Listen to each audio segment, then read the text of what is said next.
Bismillahirrahmanirrahim. Assalamualaikum warahmatullahi wabarakatuh. Perkenalkan, nama saya Erni, calon guru penggerak Angkatan 9 Kabupaten Sopeng, asal sekolah UPTD SPF SDN 178 Tanale. Berikut ini saya akan presentasikan menyebarkan pemahaman penerapan pengalaman budaya positif. Bismillahirrahmanirrahim. Assalamualaikum warahmatullahi wabarakatuh. Robi sorli sodari wa yassirli amri wahlul 'uqdatam min lisani yafqahu qawli. Yang terhormat Bapak Kepala UPTD SPF SDN 178 Tanale, yang saya hormati Bapak dan Ibu rekan guru hebat yang sempat hadir pada siang hari ini. Alhamdulillahirabbil alamin, puji syukur kehadirat Allah Subhanahu wa taala karena limpahan rahmat, hidayah serta inayahnya sehingga kita bisa berkumpul pada siang hari ini. Salawat serta salam tak lupa kita kirimkan atas junjungan Nabi besar Muhammad Sallallahu Alaihi Wasallam, karena beliaulah yang merupakan guru terbaik untuk kita semua. Bapak dan Ibu guru hebat yang saya hormati, izinkanlah saya sejenak berdiri di hadapan Bapak dan Ibu guru untuk menyebarkan pemahaman dan penerapan pengalaman budaya positif sebagai tugas CGP Angkatan 9 Kabupaten Sopeng. Bapak dan Ibu guru hebat, di sini saya akan menyebarkan pemahaman dan penerapan pengalaman budaya positif sebagaimana yang telah kami dapatkan di modul 1.4. Nah, adapun konsep inti yang akan saya paparkan yaitu perubahan paradigma belajar, disiplin positif, nilai-nilai kebajikan, kebutuhan dasar manusia, motivasi perilaku manusia, posisi kontrol, keyakinan kelas, dan segitiga restitusi. Yang pertama, pembelajaran dengan paradigma baru. Mungkin Bapak Ibu guru sudah mengenal dengan profil pelajar Pancasila. Pembelajaran dengan paradigma baru merupakan pembelajaran yang dirancang berdasarkan prinsip pembelajaran berdiferensiasi, sehingga para peserta didik belajar sesuai dengan kebutuhannya berdasarkan tahap perkembangan sesuai teori psikologi modern untuk mewujudkan profil pelajar Pancasila. Sebagaimana yang kita ketahui bersama, ada 6 profil pelajar Pancasila, yaitu beriman dan bertakwa kepada Tuhan Yang Maha Esa dan berakhlak mulia. Yang kedua, berkebinekaan global. Yang ketiga, gotong royong. Kemudian yang keempat, kreatif. Yang kelima, bernalar kritis dan mandiri. Nah, Bapak dan Ibu guru hebat, miskonsepsi tentang teori kontrol. Seringkali terjadi miskonsepsi antara teori kontrol. Nah, ada hal-hal yang mungkin kita anggap kita merasa benar, padahal telah terjadi miskonsepsi di dalamnya. Seperti ilusi guru mengontrol murid. Terkadang kita merasa benar kalau kita sudah benar mengontrol murid. Padahal Dari teori kontrol itu hanya ilusi kita sebagai guru. Kemudian yang kedua, ilusi bahwa semua penguatan positif, efektif dan bermanfaat. Yang ketiga, ilusi bahwa kritik dan membuat rasa bersalah mampu menguatkan karakter. Terkadang kita guru mengatakan seperti ini ke peserta didik kita. Tahu nggak, yang kamu lakukan itu salah. Apakah kamu tidak merasa bersalah setelah melakukan itu? Nah, kita sebagai guru sudah menganggap kalau yang kita lakukan itu benar. Tapi ternyata menurut teori kontrol adalah miskonsepsi. Selanjutnya, ilusi bahwa orang dewasa berhak memaksa. Kita juga terkadang memaksa siswa kita untuk melakukan perubahan-perubahan, tetapi ternyata siswa itu tidak merasa cepat berubah. Dia akan berubah ketika berada di hadapan kita. Tetapi ketika mereka berada di belakang kita, mereka akan melakukan lagi hal yang seperti yang semula mereka lakukan. Karena ini adanya miskonsepsi tentang teori kontrol. Kemudian selanjutnya mengubah paradigma stimulus respon ke pendekatan teori kontrol. Nah, adanya stimulus respon dan teori kontrol. Adanya perbedaan antara stimulus respon dan teori kontrol. Realitas kebutuhan kita sama. Jadi menurut stimulus respon kebutuhan kita sama, tapi menurut teori kontrol kebutuhan kita berbeda. Kemudian semua orang melihat hal yang sama. Ternyata teori kontrol mengatakan setiap orang memiliki gambaran yang berbeda. Selanjutnya kita mencoba mengubah orang agar berpandangan sama dengan kita. Teori kontrol mengatakan kita sudah berusaha memahami pandangan orang lain tentang dunia. Jadi kita tidak bisa merubah orang.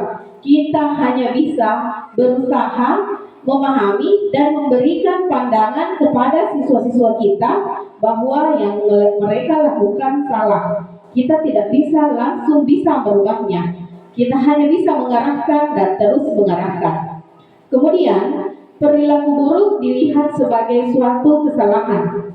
Nah, stimulus respon mengatakan perilaku buruk dilihat sebagai suatu kesalahan. Tapi ternyata teori kontrol mengatakan semua perilaku memiliki tujuan. Jadi ketika anak-anak ada yang melakukan kesalahan, kita tidak mengatakan kamu salah. Tapi kita bisa mengatakan mungkin apa yang menyebabkan kamu melakukan hal tersebut? Apa tujuanmu? Mengapa demikian? Nah, selanjutnya orang lain bisa mengontrol saya. Menurut teori kontrol, hanya Anda yang bisa mengontrol diri Anda. Selanjutnya, stimulus respon mengatakan saya bisa mengontrol orang lain. Ternyata, teori kontrol, Anda tidak bisa mengontrol orang lain. Seperti siswa kita tidak bisa mengontrol siswa kita, tetapi kita hanya bisa mengarahkan ke hal-hal yang lebih baik.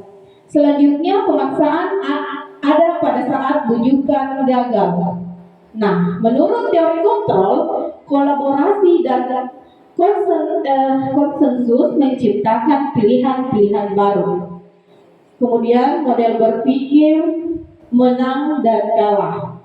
Model berpikir menang-menang. Jadi menurut stimulus respon, model berpikir itu ada yang menang dan ada yang kalah. Tapi menurut teori kontrol, model berpikirnya itu menang dan menang. Jadi tidak ada yang salah, semua benar. Tergantung dari kita bagaimana mengarahkan peserta didik tentang hal apa yang telah mereka lakukan. Selanjutnya, disiplin positif. Nah, disiplin positif berasal dari kata disiplina yang artinya belajar. Disiplin mengacu pada disiplin diri yang memiliki tanggung jawab terhadap apa yang dilakukannya berdasarkan nilai-nilai dan keyakinan. Disiplin positif merupakan salah satu cara penerapan disiplin yang bertujuan memberdayakan peserta didik tanpa imbalan atau penghargaan, reward, ancaman, dan hukuman. Jadi kita sebagai guru memberikan disiplin positif kepada anak didik kita tanpa memberikan penghargaan, tidak mengancam dan tidak memberi hukuman. Sebagai pendidik, tujuan kita adalah menciptakan peserta didik yang memiliki disiplin diri sehingga mereka berperilaku mengacu pada nilai-nilai kebajikan universal dan memiliki motivasi intrinsik dalam perubahan perilaku ke arah yang lebih baik. Jadi bagaimana kita mengarahkan peserta didik kita, memotivasi mereka sehingga perilaku disiplin itu tumbuh dari dalam dirinya, bukan dari paksaan dari kita sebagai pendidik. Selanjutnya, nilai-nilai kebajikan. Nilai-nilai yang disepakati bersama lepas dari suku bangsa, agama, bahasa maupun latar belakangnya. Yang pertama, profil pelajar Pancasila. Beriman dan bertakwa kepada Tuhan Yang Maha Esa dan berakhlak mulia. Berkebinekaan global, gotong royong, mandiri, kreatif, dan bernalar kritis. Kemudian Ibo Primary Year Program atau PYP, ada toleransi, rasa hormat, integritas, mandiri, menghargai, antusias, empati, keingintahuan, kreativitas, kerjasama, percaya diri, dan komitmen. Sedangkan keterampilan hidup atau life skill sendiri dapat dipercaya, lurus hati, pendengar yang aktif, tidak merendahkan orang lain, memberikan yang terbaik dari dalam dirinya. Nah, selanjutnya kebutuhan manusia. Kebutuhan dasar manusia adalah segala sesuatu yang kita lakukan untuk mendapatkan apa yang kita inginkan. Seluruh tindakan yang kita lakukan memiliki tujuan tertentu dan semua usaha terbaik yang kita lakukan adalah dalam rangka agar kebutuhan dasar kita bisa terpenuhi dengan baik. Ada 5 kebutuhan dasar manusia. Yang pertama, bertahan hidup. Yang kedua, kasih sayang dan rasa diterima. Yang ketiga, penguasaan. Yang keempat, kebebasan, dan yang kesenangan. Nah, di dalam bertahan hidup ada beberapa hal yang akan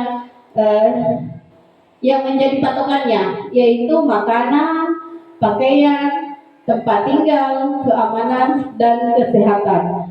Sedangkan kasih sayang dan rasa diterima sendiri adalah rasa diterima, dipedulikan, berbagi, kerjasama, menjadi bagian dalam kelompok. Kemudian penguasaan, di dalam penguasaan sendiri ada harga diri, keinginan untuk dianggap pemimpin, berprestasi, diakui, dan didengar. Nah, 5 kebutuhan dasar manusia yang keempat yaitu kebebasan. Kebebasan sendiri di dalamnya adalah mandiri, memiliki pilihan, mencoba hal yang baru, mampu mengendalikan arah dirinya. Kemudian, kebutuhan dasar yang kelima yaitu kesedihan. Bermain, humor, antusiasme, dan tertawa. Selanjutnya, motivasi perilaku manusia. Di dalam motivasi perilaku manusia ada untuk menghindari ketidaknyamanan. Nah, ada motivasi intrinsik dan motivasi ekstrinsik. Motivasi ekstrinsik sendiri untuk menghindari ketidaknyamanan atau hukuman.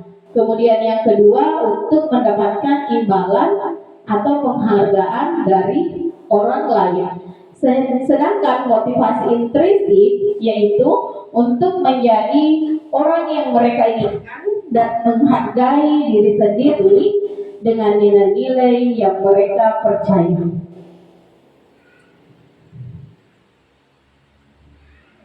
Nah, seperti yang kita lihat, hukuman diantaranya tidak terencana atau tiba-tiba yang akan terjadi atau tidak dilibatkan, bersifat satu arah, berupa hukuman fisik dan psikis. Konsekuensi terencana disepakati sesuai peraturan. Murid tetap dibuat tidak nyaman. Sikap guru selalu memonitor murid. Kemudian restitusi, proses penciptakan kondisi bagi murid untuk memperbaiki kesalahan. Proses kolaboratif yang mengajarkan murid untuk mencari solusi sendiri. 5 posisi kontrol guru. Jadi sebagai seorang guru kita tidak sadar kalau kita mempunyai 5 posisi kontrol. Yang pertama penghukum, yang kedua membuat rasa bersalah, yang ketiga teman, yang keempat pemantau, yang kelima manajer. Nah, coba Bapak Ibu rasakan sendiri, pikirkan sendiri, kita sering berada di mana di antara 5 posisi kontrol tersebut. Contoh penerapan 5 posisi kontrol guru. Ada guru sebagai penghukum. Contohnya, hormat pada bendera selama 1 jam.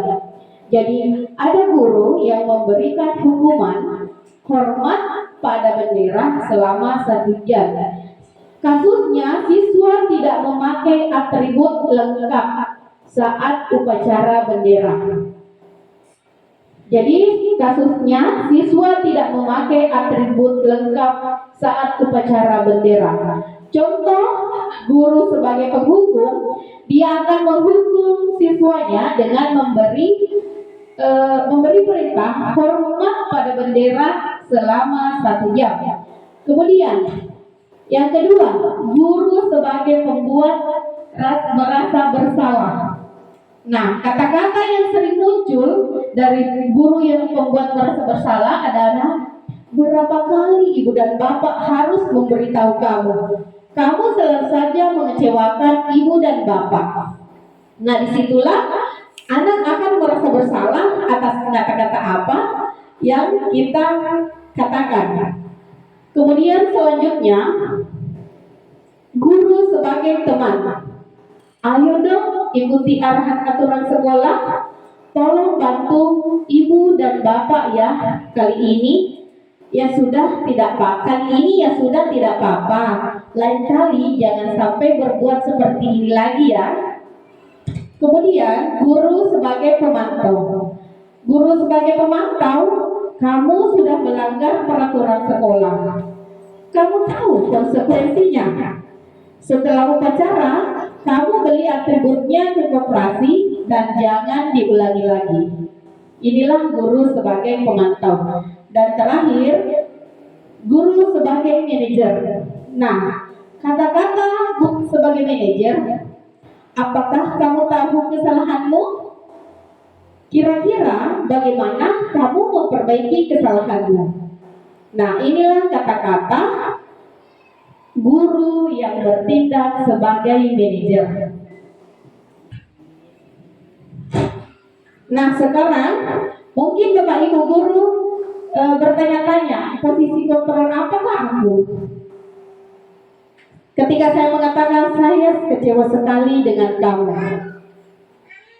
Ketika saya mengatakan saya kecewa sekali dengan kamu, berarti dia berada di posisi kontrol, pembuat rasa bersalah.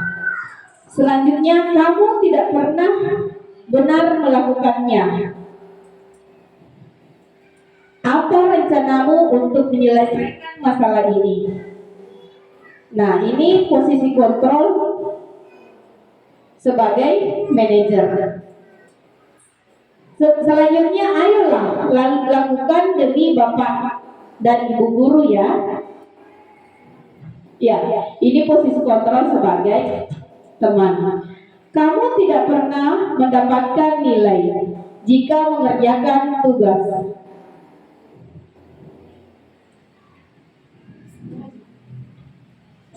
Selanjutnya, kita akan membahas tentang keyakinan kelas. Mengapa keyakinan kelas? Mengapa bukan peraturan kelas? Di dalam kelas itu kita mempunyai keyakinan kelas. Ternyata selama ini sebelumnya kita menuliskan peraturan kelas, tapi ada miskonsepsi di situ. Kita mungkin sekarang bisa beralih ke keyakinan kelas. Pembentukan keyakinan kelas. Nah, adapun ciri-ciri dari pembentukan keyakinan kelas bersifat abstrak, berupa pernyataan universal, dibuat dalam pertanyaan positif, sedikit saja agar mudah diingat, sesuai dengan kondisi kelas dan sekolah, sehingga mudah diterapkan. Semua warga sekolah atau warga kelas dilibatkan saat membuat keyakinan kelas.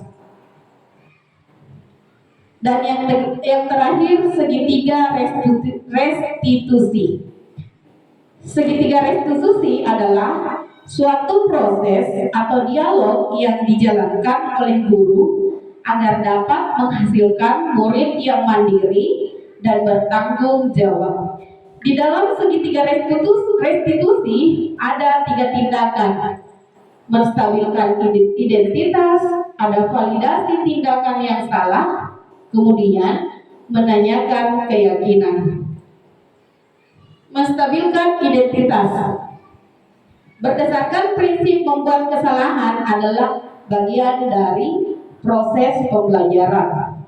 Berbuat salah, kata-kata yang bisa muncul dari menstabilkan identitas yaitu berbuat salah itu wajar. Tidak ada manusia yang sempurna. Ibu, Bapak juga pernah melakukan itu. Ibu dan Bapak tidak mau mencari siapa yang salah, tapi Ibu dan Bapak ingin mencari solusi dari permasalahan ini. Kemudian kamu berhak merasa begitu. Nah, ini kata-kata yang biasa muncul dari menstabilkan identitas. Kemudian validasi tindakan yang salah.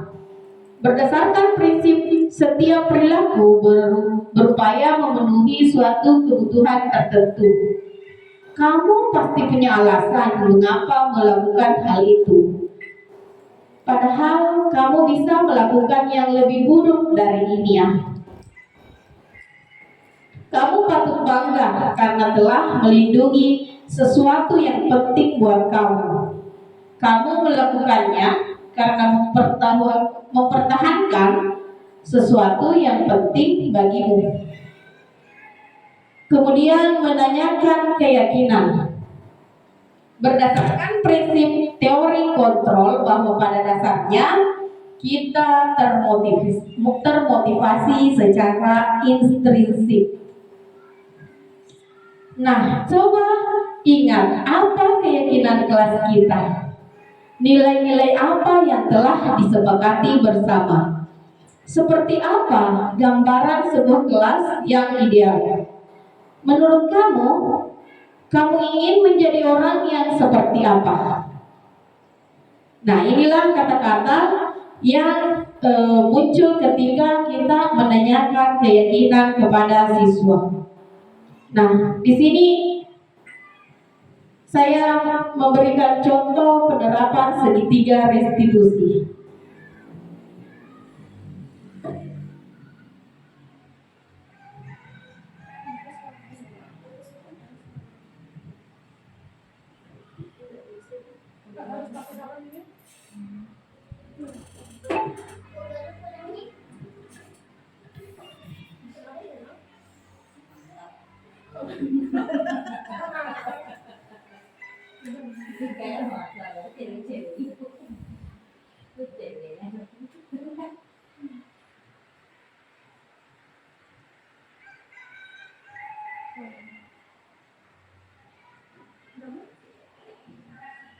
Kamu sering sekali datang ke coba lanjutkan beberapa sering datang terlambat. Bukan kesalahan bukan. Saya berbuat kesalahan itu manusiawi. Setiap orang pasti mempunyai kesalahan. Yang terpenting adalah bagaimana kita mau memperbaiki kesalahan. Dan solusinya sama ya. Betul, menghargai waktu penting dan sangat banyak manfaatnya kita. Seperti menghargai orang-orang yang ada di sekitar kita. Kerjaan menjadi tidak menumpuk dan juga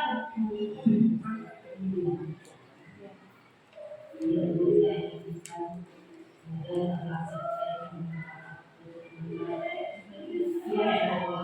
sikap yang kamu lakukan sudah bagus dengan cara dan memberi kesalahan kamu. Nah, apa yang akan kamu lakukan dia tidak telah mengatakan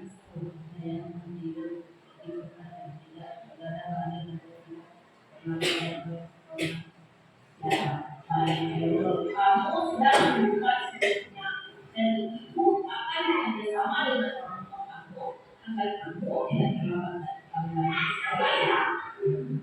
Sekarang kamu mulai kembali ke duduknya.